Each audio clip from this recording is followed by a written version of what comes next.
Good morning, everyone, and welcome to the European Crossover webinar. And we're starting out the week. It's President's Day here in the States, so it's going to be limited volume. But we are starting out the week rather slowly. We are seeing the euro kind of hold its own. Remember, we had last week the secondary support here at 838. We had 854 with 838 and the secondary. And that seems to be holding for now. And Dalian hold just steady below 110, has not been able to go on and successfully trip stops and stay above 110.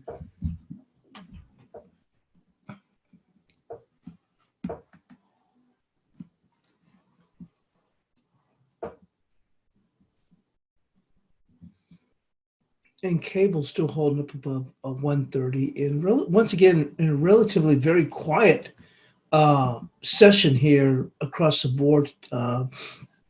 We are seeing equities still remain at their highs here. Just a quick throw here with the S&Ps. You can see them just holding right here near all-time highs, and basically same, almost the same chart pattern as in NASDAQ, and Russell still holding up very well also.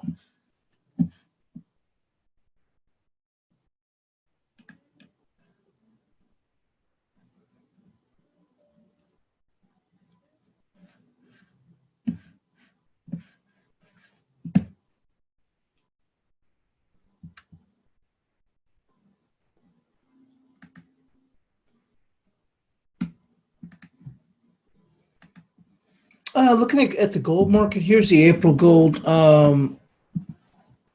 We got that 2-hour close above 1580 the other day, and it did allow the market to move higher, but we haven't capitalized above it. But that being said, the gold market, and we're looking here on a 2-hour, continues to stay, up here, closer, a whole lot closer to 1600 than you would expect in light of where we are in equity. So I think on Blake's Week Ahead video, he was talking about how it just refuses to go down, and refuses to go down is exactly it. Just doesn't want to go down here. But we did get above 1580 in the April gold, and I posted last week, if we got that close above 1580, next target would be 1590.91, and I thought we'd get there a little bit quicker. We made it up here to 1588, kind of pared back a bit here, but still nonetheless, still holding up rather well.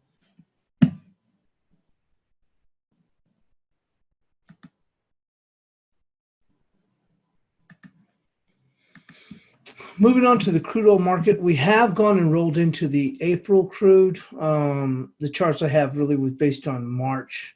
So you can see here, I still have the March here, but if you add just another 25 cents, kind of gives us an idea of where we're at here. I just haven't, once again, this is all based on March. Over the weekend, I completely forgot about it rolling over, and we came into the Sunday session.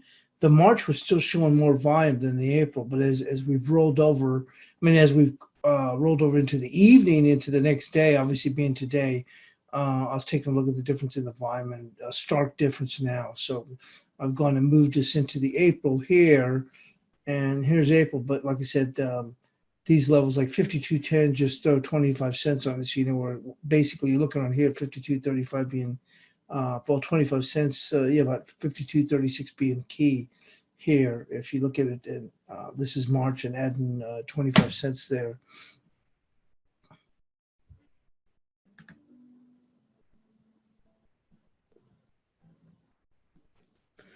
We're going to move back into the into FX.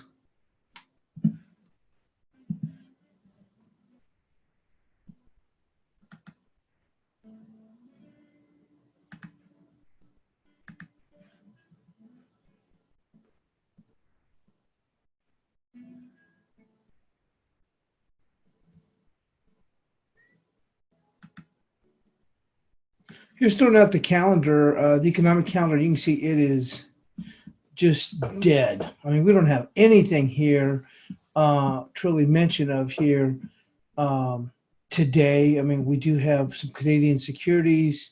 That's about the only thing, and that's just a tier 3 release. I mean, I don't even ever pay attention to it. Some about Eurozone reserve totals, but really nothing until tomorrow. Now, rolling into the next day, we do have, let's see here.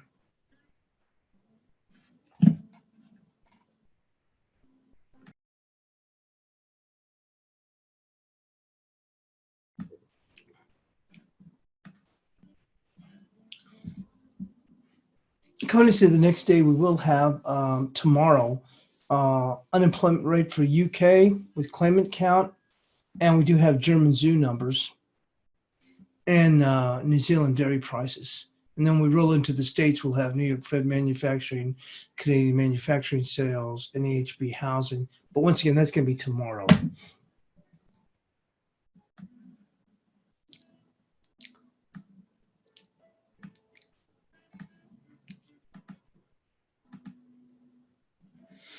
So what we'll do is we'll just take a look at, as I said, it's so dead. We'll go over 3 different stories. We'll actually start on this one with Japan,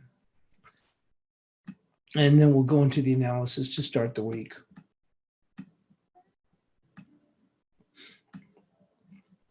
You're trying to get a little bit of a bid here.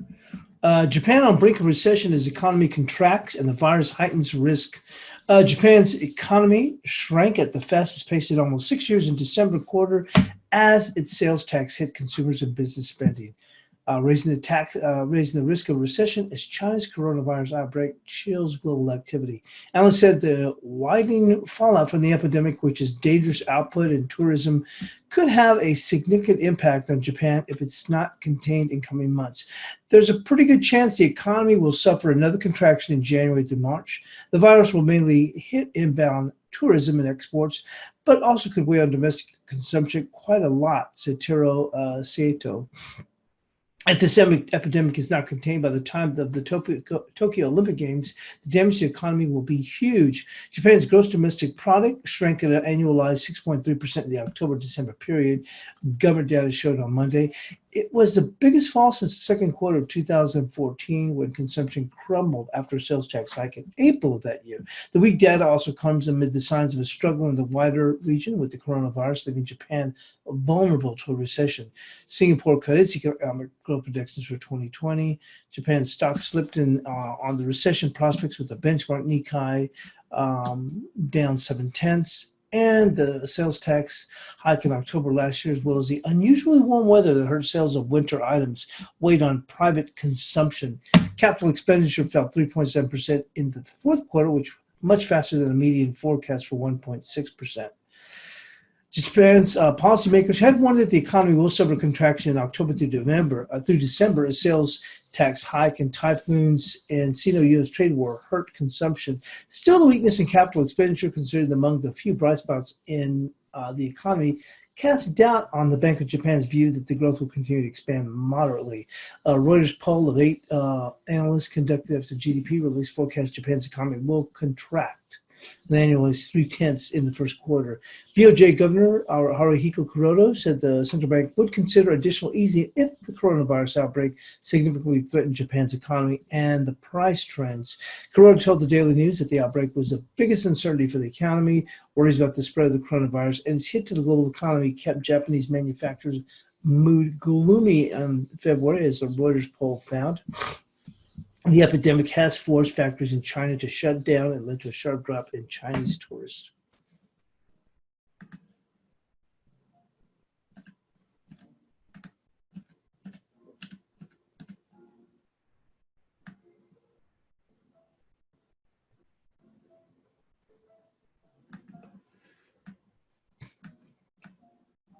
And then about the Aussie.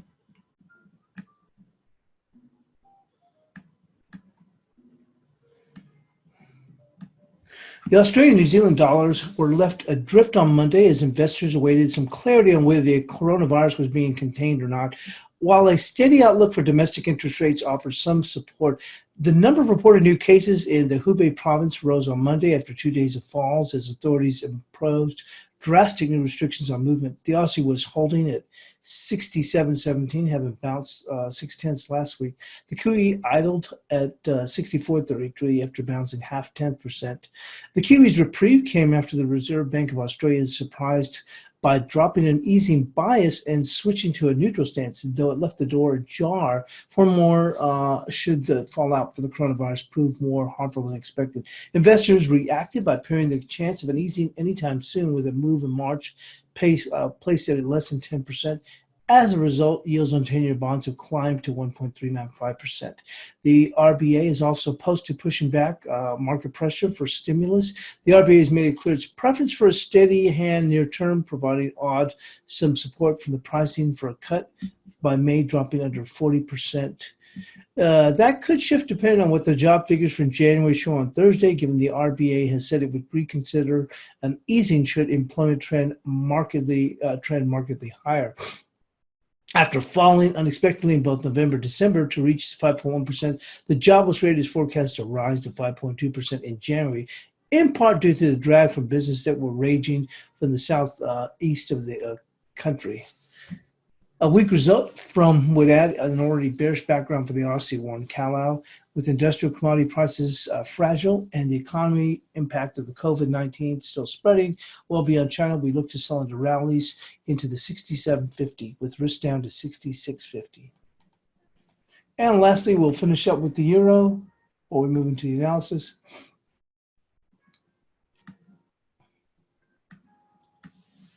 So the euro near a 3-year low on growth woes, yen unfazed by the weak GDP.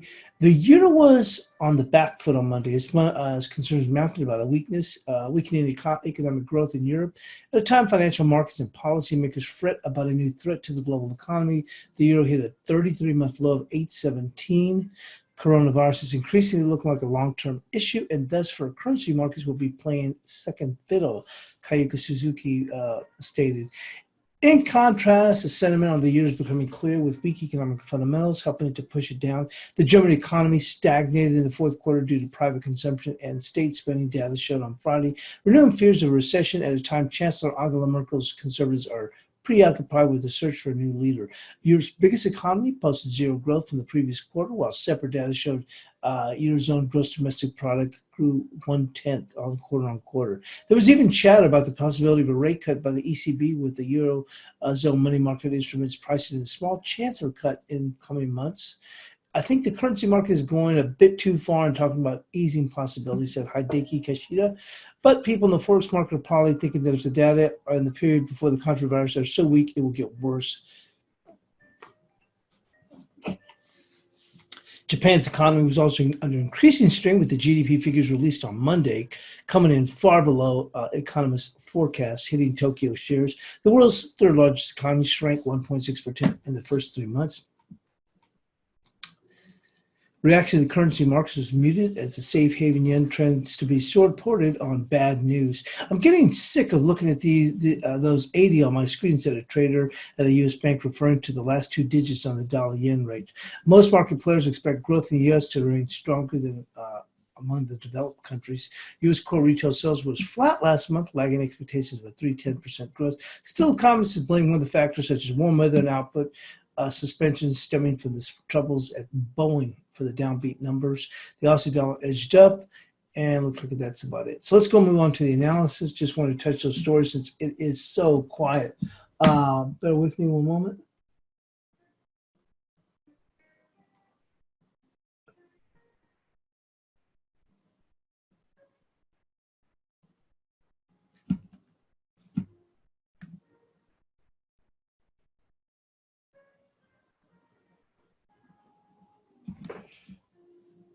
I just saw something here. Okay, let's go and get on with the analysis here. Like I said, it's relatively quiet. Although we're seeing the euro trying to pick up a little bit here, so let's go move there.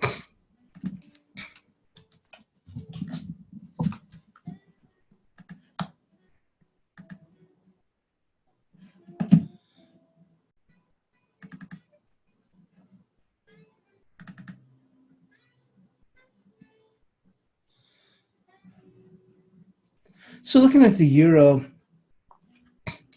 and certainly it's gone taking a bit of a beating, to say the very least. Look at that. I mean, after 6 straight down days, we got one little reprieve, and then all of a sudden we just turned around and went back lower again here. So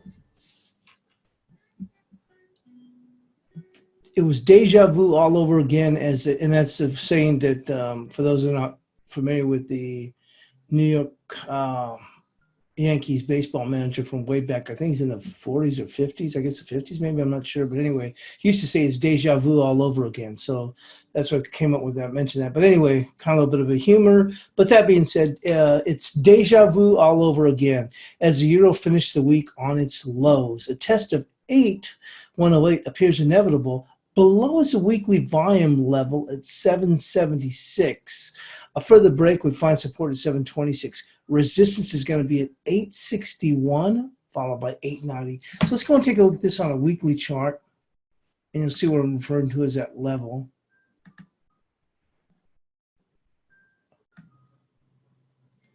So you can see that what I was referring to right there. You see here all these different touches coming in. So we've got some volume coming in at this level right there. You see that? So if we do break that 108, you're looking for good volume support at 776, and then we do have a little bit of a zone here with additional support coming down here to 726. For right now, though, let's go and move back into the daily. We're trying to hold these lows here, but that being said, the market does look like it wants to target that 108 area here. We are holding a little bit above here at 848.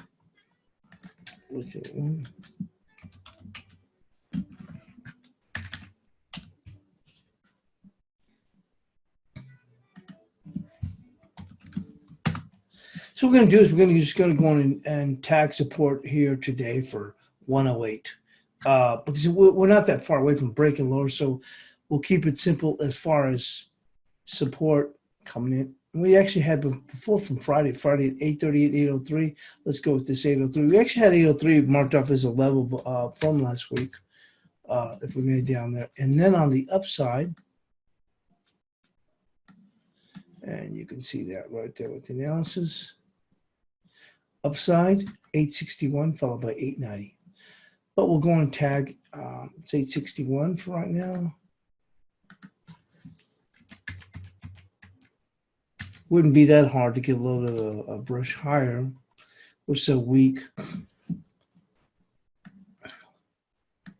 And there's 890. Let's go there. We're so oversold that we could easily pop up and it wouldn't even move the needle. You know, if we go up to 890, no one's gonna. Alarm bells are not going to go off or anything like that. I mean, realistically, before a thing would even consider selling this thing, we'd have to make a move at least up to 917 to move the needle. Let's give me 861, 890. Let's go and move into the cable now.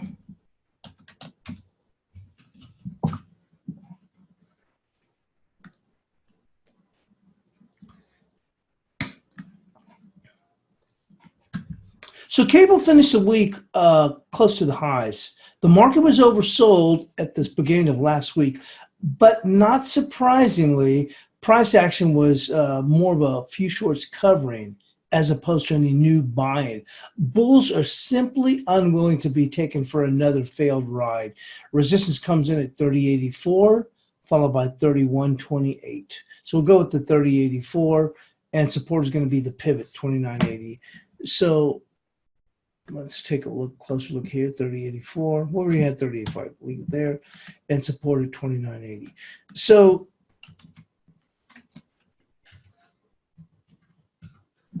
the reason we're saying that, you know, last week we were already oversold. So to expect the bounce, you'd think, wow, you know, it's pretty oversold. I mean, look at that from, 32 down, that's 300 pips. So, probably ought to see a good snapback. And you can see it just kind of creep. Finally, we got a little bit of a better move. The thing is that the bulls have been fooled so many times with this pair. I mean, just taken to the cleaners. And we would actually see this, when I say taken to the cleaners, is that we remember we came in on a Friday morning and during the early European session, and the market would just, look like at this time, we look like we were on our way, and then the market just turned around and fell apart on Friday. Then we had another Friday where the market was holding up very well and looked like, okay, now we're going to go on, and now we're finally going to go on and do it. We're well on our way, and we actually turned around and fell apart right after the economic news came out. We just went south, south, south. So after being fooled, on these Fridays, I think the bulls are pretty much thrown in the towel. So we did have the potential to move much lower. Although remember we talked about we had support here at 28.98 before, and that actually held coming into the week. The market actually moved to that level and ended up holding. But once again, we were referring to this as it's really more about a few shorts, let's put it that way, a few shorts covering, as opposed to any real new buying. I mean, and when I say that, anyone would probably reference, well, of course that's short cover, but I'm saying is, considering how oversold it is, you could have, and forget this day here, we could have really seen a good little snapback considering how oversold, and you can see it just creeped higher, creeping like, whoa, wait a minute, we're off, nearly 300 pips, in just a few days. I mean, you would have expected, okay, if not this day, okay, then this day. And if not this day, then we'd probably rip there. I'm just saying is, shorts aren't really willing to cover that much. I mean, we did get to a key level here and where we saw a little bit of some covering, but even then, it's not anything of any real consequence. And bulls aren't joining in because they've been fooled so many times, they're not about to get tricked again. So that's what I'll say is more about a few shorts covering than any real buying whatsoever of any significance. So with that, as I mentioned, our bias chart support is 30.85, with the downside being the pivot, which has been in place for, God, I guess what is it, about 18 months or something like that. Look at that pivot, 29.80. I like to joke around. It's been in place since Moses crossed the desert, but you can see that's going to be the support here. Could we get a little bit more? We could, and that might get us to here, the 30.85. But once again, I think it would have a tough time. It'd be hard to believe unless something materially changed from a fundamental standpoint that just triggered this market to get it above here, because bulls have just been, done over in a big way. Two back-to-back weekends, not this last weekend, but the prior ones have been, and the last one was just like the worst. I mean, we were well above, and then we just completely came apart. With that, let's go and move into the Aussie dollar. We'll spend a little bit more time, like I said, on this analysis because it's the beginning of the week, and these markets are very quiet. So trying to lay out the lay of the land before as we start the beginning of the week. And of course, with the U.S. holiday, that's even adding more to the less volume. I thought we'd see a little bit more here in European trading, but we're just simply not seeing it. So let's go move into the Aussie dollar. We did cover on the news here, and it's still, being shellacked to a certain extent with coronavirus. But that being said, the Aussie finished the week near the middle of the range as the coronavirus stifled an oversold rally. Support remains 66.53 with a break pointing to a weekly level of 65.28. Resistance is 67.63.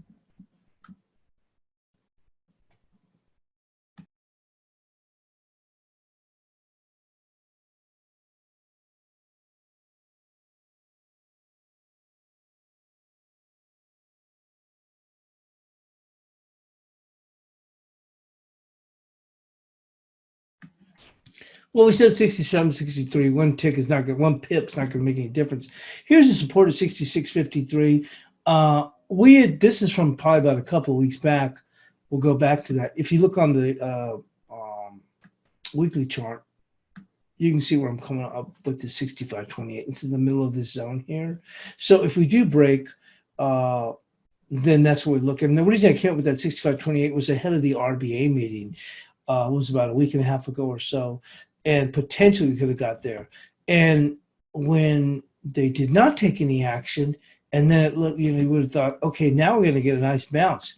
But that bounce, as I was stating here, has been stifled with the coronavirus. Just as things start to turn around, then the coronavirus really starts to whack and knocks us down. So we've basically finished in the middle, and that's where we're at right now. We're just kind of stuck in no man's land. But if we do break lower here beyond the 66.53, the 127% extension, then we have the tendency, not tendency, but we have the potential to get down to that weekly level of 65.28.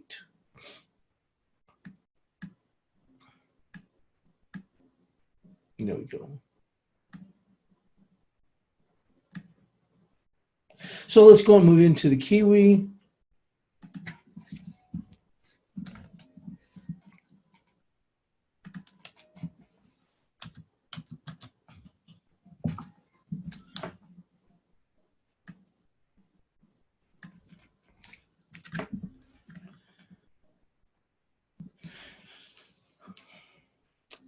So the Kiwi on the rally back challenged the weekly level of 64.93. You can see the significance of the 64.93. It's a key weekly level, and it's actually the level that the market broke out from. And remember, boy, did we have a phenomenal 3-week run. We've mentioned this several times. I mean, God, it was like standing in the way of a freight train.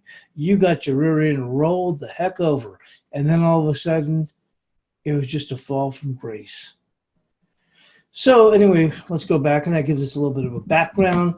Kiwi on the rally back challenged the weekly level of 64.93. You can see that right here on the rally back off of this key significance support 63.83. Well, I've got marked off him pink. But retreated amongst the coronavirus headlines. Resistance for the new week remains 64.93. Was supported 63.83. You can see that key pink line right there. Really just, lots of times I'll use those, I'll color level pink. Lots of times when it's intraday, we've been moving so slowly, just so that if I look at the charts and I can see it, it stands out. So that's the significance there with that.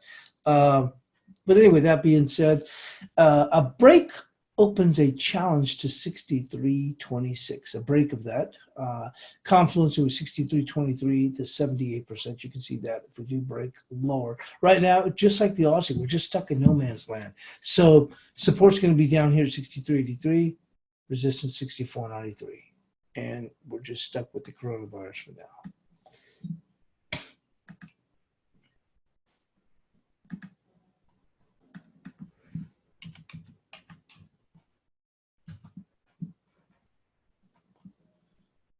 And 64.93, and it's bearish.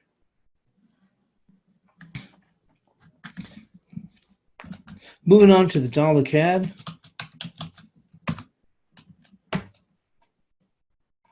So the dollar CAD is simply marking time below 33 even. The pair is susceptible to a pullback to 32.07. Actually, we see here we're slipping a little bit, 32.34. To extend a new upside leg, the pair will need a daily close above the resistance level, which would be 33.17.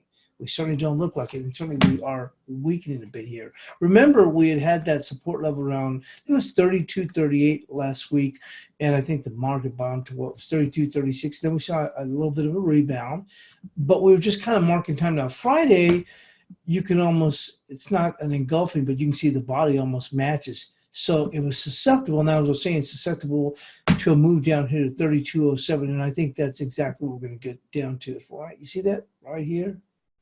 So we're looking for a potential move to 32.07. We're going to use that as our support. Sort of looks vulnerable to that. And on the upside,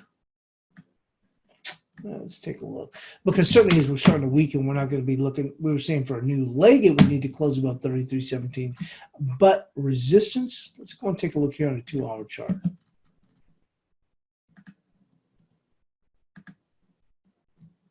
So you can crude oil start to slide a bit here.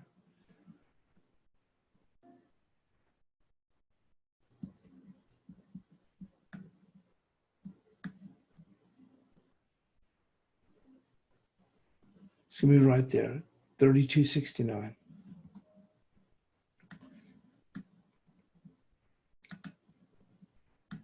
And still remains bullish. Crude oil starting to break a little bit here. We were at 52.48.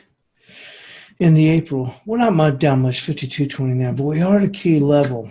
I'll just throw that real quick because we're looking at the dollar CAD. It's impacted.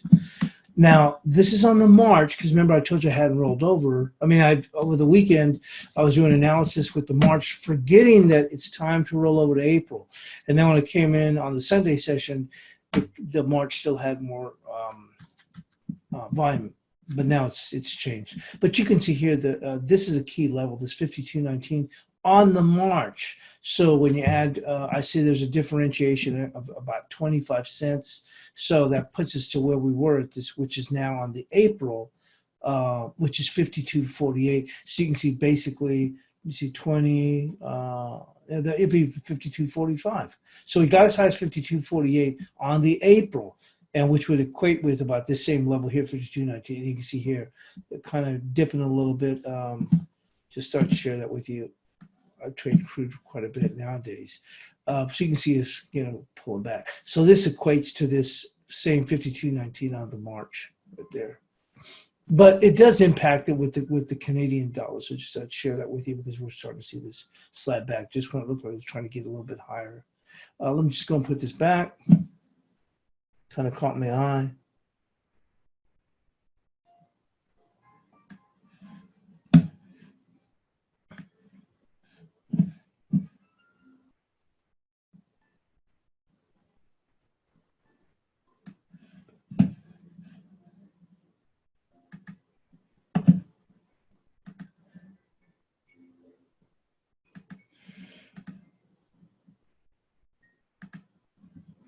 And let's just go move into the dollar peso.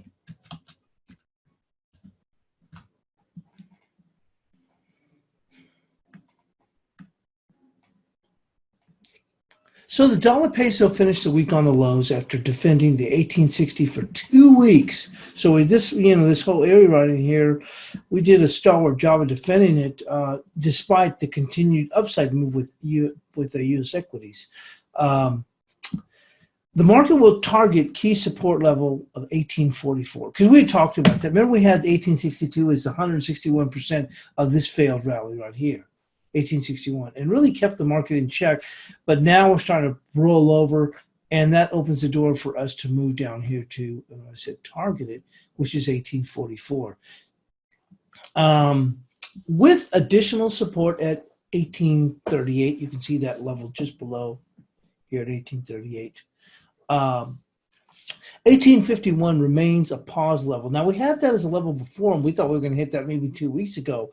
But that being said, so we're going to, our support today, even though we believe that the market will target 1844 at the rate that these equities are going, but there is a minor level ahead of that we'd spied before from over 2 weeks ago, which is 1851, and that's going to be our support for today. You can see that we have that from Friday, so that's going to remain in check. And resistance is going to be right here, this 1865.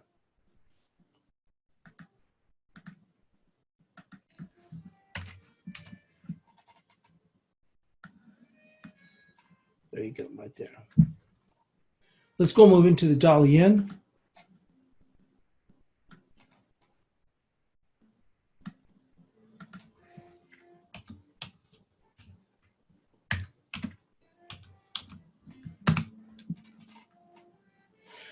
Well, this market has really been, we were covering the news on that. Remember, we covered a little bit of a news board, and the one trader on the U.S. desk was saying he's fed up with seeing 80. And that's what he's talking about right there, this 80, just, the 8 handle, and we're just not going anywhere. And as I said, the dollar yen, once again, refuses to pierce 110 with any staying power. A daily close above 1010 sends the pair to 1052 for starters, with the first target of relevance at 111. The support remains 964, followed by 939. So we are really stuck in a tight range here. I mean, this market's just not going anywhere. But you can see we have support here. I'm in resistance here at 10.7. But the breakout level on a daily close would be 10.10. So we still have 10.10, and we have 964. no changes. It's still bullish. And why that one trader we were referencing on the New York bank desk was, saying he's frustrated and tired of seeing 80s. And no changes. We're still in the 80s. Let's go and move on to the cash dollar index.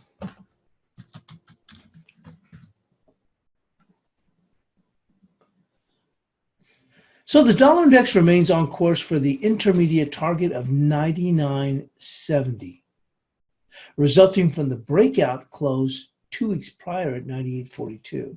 You remember we talked about this when the market moved up. That's why we had it in the pink line. And the significance, like if we can get a daily close, and we finally did it right here. If we can get a daily close above 98.42, this market is going to 99.70. And we thought we'd get a pause, last week. At the beginning of the week, look, I get a pause. I think we have that saying here. It says, last week the index resisted a potential pause at 98.90. Resistance to start the week is going to be 99.44 with support at 98.71, followed by 98.42. So resistance for right now is going to be 99.44 to start the week. Which we already had in place. And the only difference is here is going to be 98.71. But this has been strong like nobody's business. It's caught a lot of traders off guard. We've seen other traders of significance stated they were surprised. And, I'm just going with the technicals on these things. I mean, the news helps. I mean, the news that we do get at the beginning of the day, it kind of provides a flavor for the day. You see what I'm saying? Kind of sets the tone. You see what I'm saying? But with anything else, I mean, really, a lot of people have been frustrated with these markets or how they've moved. And my focus has just been on the technicals because I've been the kind of person in the past to rationalize moves, why it should be here, why it should be there. But the thing is, whether you still do that, it's the technicals that will save you from getting yourself into too much trouble, even if you're wrong. Because you'll say, hey, at what price am I wrong? At the end of the day, that's what it's about. It's what price am I wrong? You know what I mean? So on a particular trade. So that's the one thing that I haven't been, a dollar bull per se, but over the last few weeks, I'm just like, you know what, forget it. Just go with the technicals. And why I was saying at the time when we were up at here, and I said if we get a daily close above 98.42, it's going to go to 99.70. Probably people I thought I was probably crazy. Not once again, I'm not even a dollar bull. I'm just going with the technicals, folks. Just going with the technicals because some of these markets, there's you look at the S&Ps, it just seems like there's no to a certain extent, no rationality for us to be to this extent. And a lot of people are blaming, QE, although the Fed says it's not QE, but then others say, no, look at it, really is QE. But I'm just saying, you just got to go with the technicals. That's it, because that way, if you're wrong, at least the technicals will save you. They'll give you a level where you say, well, okay, I'm wrong here, and that's it. So let's go move into the cross rates.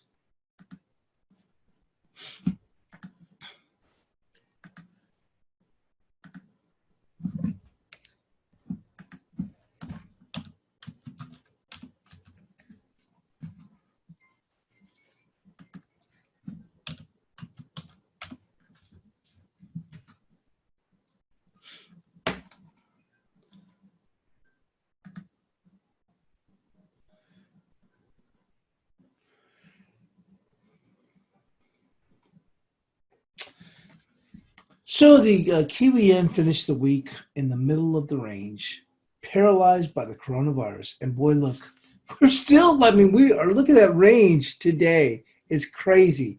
But anyway, let's go back.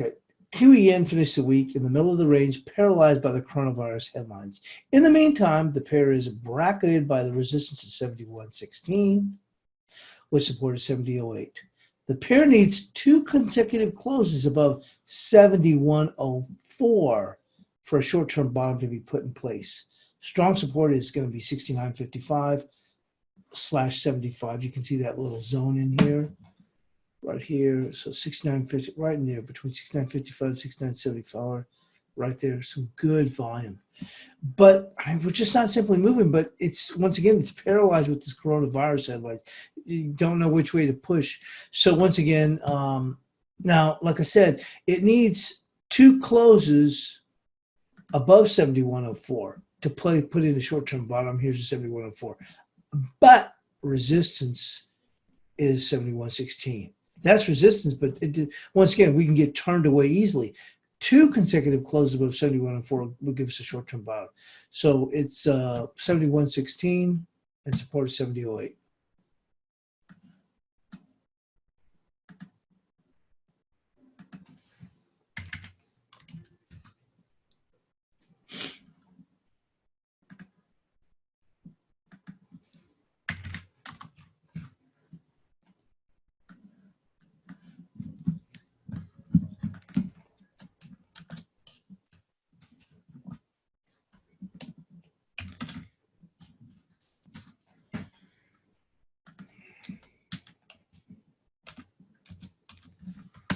Going to the euro yen. The euro yen has extended the breakdown with a move to 18.17 in the sights for the bears. Initial support comes in at 18.47. You can see right here, which is confluencing with 18.55, the 61% of this entire move here. But you can see here, what we're saying is we break lower, a further breakdown, the bears will be eyeing 18.17. But for today, we're going to, at least for now, 18.47. Resistance is going to be 19.25. We're not even that far away from it. Look here, 19.25. So resistance, 19.25.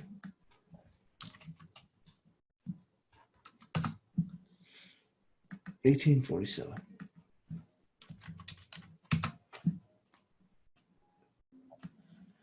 We're just, like I said, this whole coronavirus has got some of these pairs just stifled. You know what I mean? They just can't, it's almost like they're locked into a range and they just can't get out of it until we get some resolution here.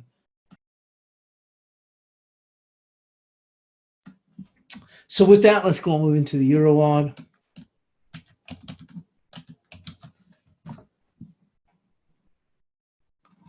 So the euro on, after extreme one-way moves on both sides, the pairs return to a value zone, which is between 61 even and 62. A break lower will send the pair to 59.54. You can certainly see that level there. And resistance is going to be 63. So here we are. I mean, just call it coronavirus. You know, we're just stuck in this real tight range here. You see here? You know, we had, like I said, this big breakout here as the Aussie, you know, had started to lose some of its punch and looked like we were going to really start to weaken. Looked like we might even get a cut by the RBA with, you remember the Australian bushfires and the weakening retail or consumer demand. So we took off like a banshee. And then we turn around and fall all apart. We jump up, then we fall apart again, and now we're just dead in the water. So we're bracketed with the support on 61 on the lower end and 62. But at least for now, we'll stick with the 61.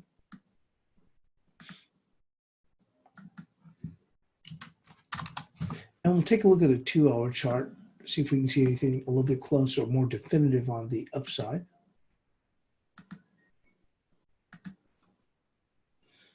Yeah, right here, right there. 61.82, right there, coming across, 61.82.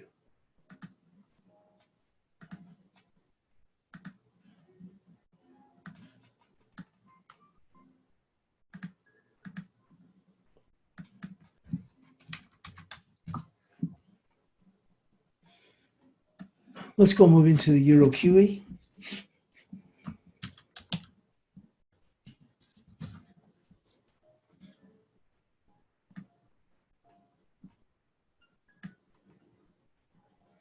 So the Euro Kiwi, after breaking above 170, has fallen back to earth into value level 68.04. We're currently right now at 68.50. Euro weakness will allow a move to 67.33. Resistance for the bulls to overcome is going to be 69.70. To start the week, the pair is likely to vacillate in a range of 68.73 to 68.90. But for right now, we have our resistance coming in. 69.70 would be pretty tough to get above it. But we said we vacillate in a range between 68.73 to 68.90.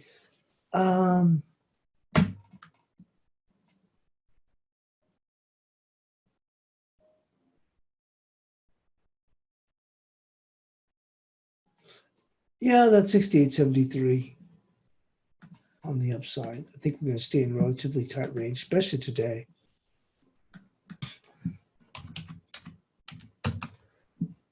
And on the lower end, where you can see where they find support here, which is right there, 68.04, which we had already marked off on Friday. You can see we're just not moving anywhere. They're just paralyzed with this whole coronavirus thing. Let's go move into the Aussie yen.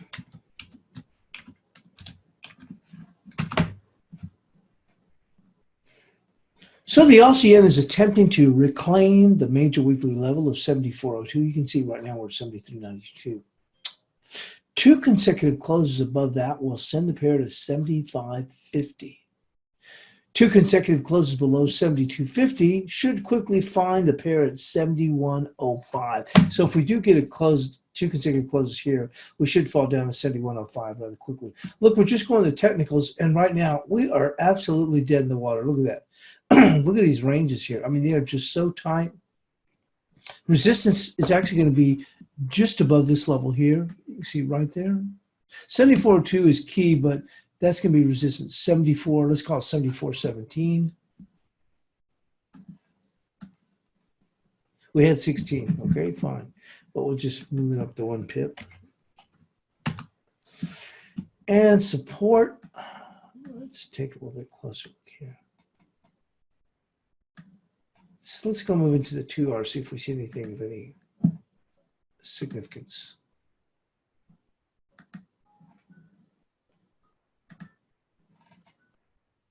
You see this coming across right there? Right there. If we break that, that's 71, right there, 71.57. That's going to be support.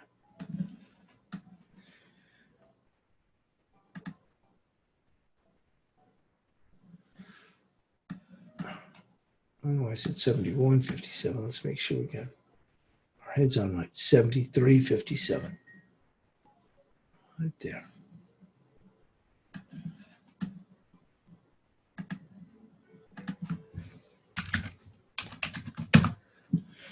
And let's go move on to the guppy.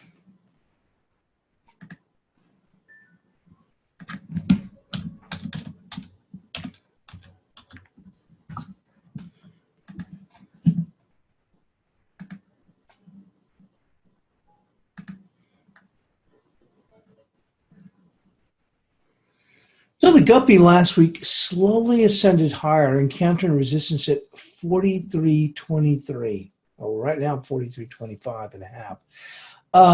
Major level 44.02 remains in play for the new week ahead. Immediate support is going to be 42.68, followed by 41.75. So I like that, marking that 42.68. We'll look at a 2-hour nonetheless. So right now we're kind of pushing a little bit higher. 44.02 is still available. Now that might seem a stretch from where we're at right now. But certainly I think that that's where the market wants to look higher. Let's take a look at a 2-hour chart, see if we can get something a little bit closer on both sides, the upside and the downside.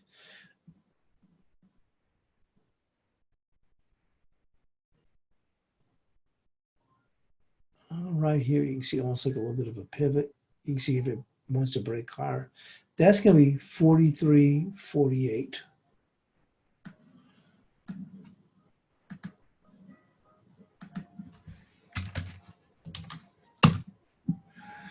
And on the downside for today, see if we were able to break beyond that. You see right here, coming across here. Let's see.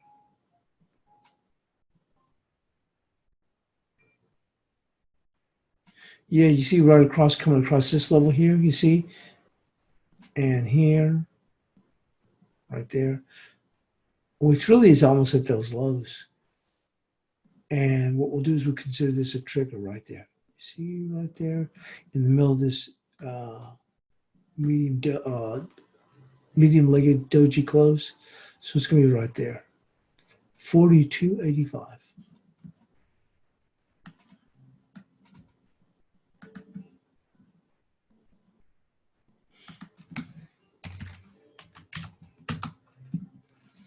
And lastly, starting on.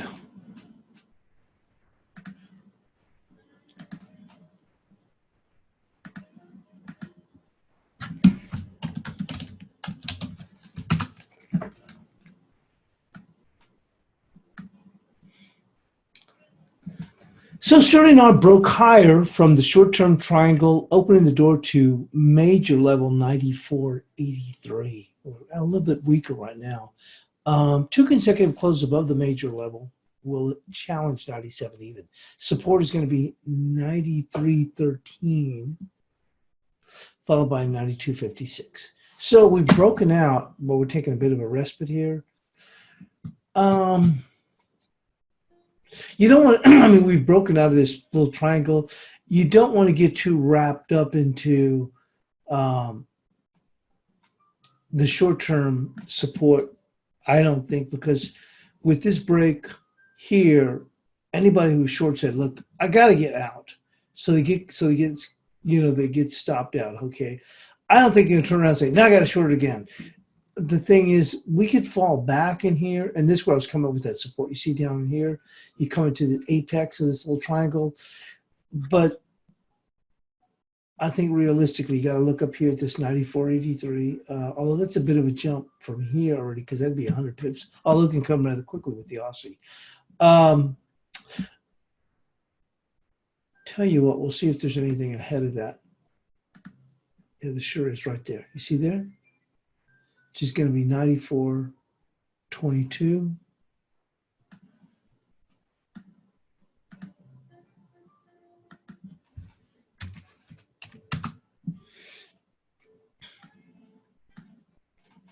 Support right there. If we break that. 93.48.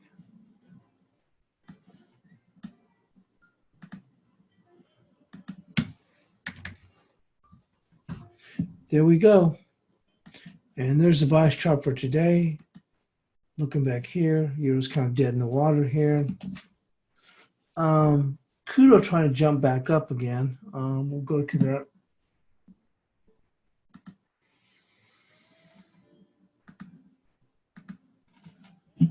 You can see it's making a run here. We got the VWAP right here at 53.33. And we're just above the point of control. So we did take a dip back below. But it's very, very quiet trading. Starting to see some volume pick up.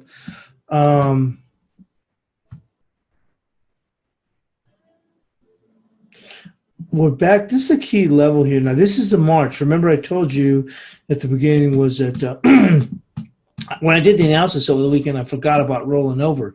Now we're looking here. This is the April, okay? And I did update the April here on the 5-minute, but it equates to the March, which the March right now is trading there, but hardly any volume. So this is the key level we're at right now, this 52.45-ish. You see what I'm saying?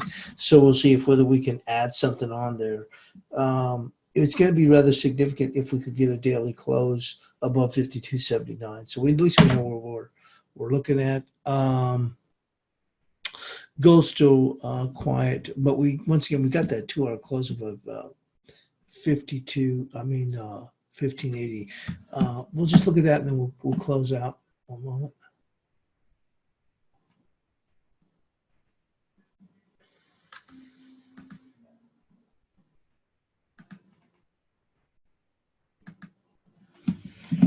Gold is trading really quiet right now.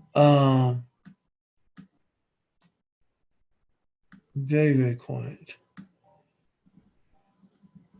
But we did get that 2-hour close above 1580. This is on the April gold, which I said if we got a close above 1580, it opens the door for the next target up the road is 1591, which we just about made it here. Well, not really. I mean, well, missed it by what, $3, but we're starting to pare back a bit.